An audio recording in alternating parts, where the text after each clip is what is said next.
శంషాబాద్లో June 25, 26 తేదీల్లో CPI రాజకీయ శిక్షణ తరగతులు నిర్వహించనున్నట్లు సిపిఐ జిల్లా కార్యదర్శి జంగయ్య తెలిపారు. రంగారెడ్డి, వికారాబాద్ జిల్లాల పార్టీ నాయకులు, కార్యకర్తలకు ఎలైట్ హోటల్లో ఈ శిక్షణ కార్యక్రమం జరగనుంది.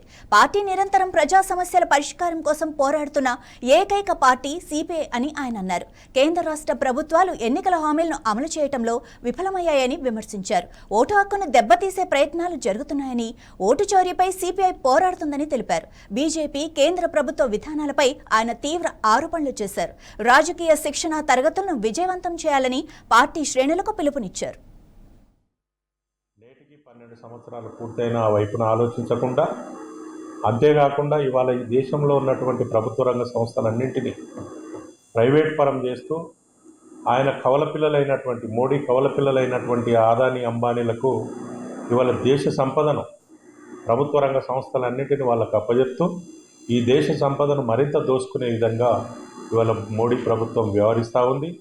అంతేకాకుండా ఇవాళ ఈ దేశంలో పెట్రోల్, డీజిల్, గ్యాస్ ధరలు, వాటితో పాటు నిత్యావసర సరుకుల ధరలు విపరీతంగా పెంచి సామాన్యులను అడ్డువిచ్చే విధంగా ఇవాళ వ్యవహరిస్తూ ఉంది కేంద్ర ప్రభుత్వం.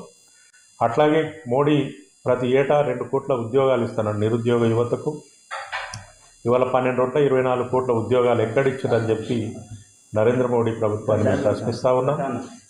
అట్లాగే ఇవాళ ఎన్నికలు వచ్చేసరికి దేవుని పేరుతో, మతాల పేరుతో, కులాల పేరుతో ఇవాళ ఓట్లు దండుకొని అధికారంలోకి వస్తున్నటువంటి పరిస్థితి. కులాల పేరుతో, మతాల పేరుతో ఈ దేశ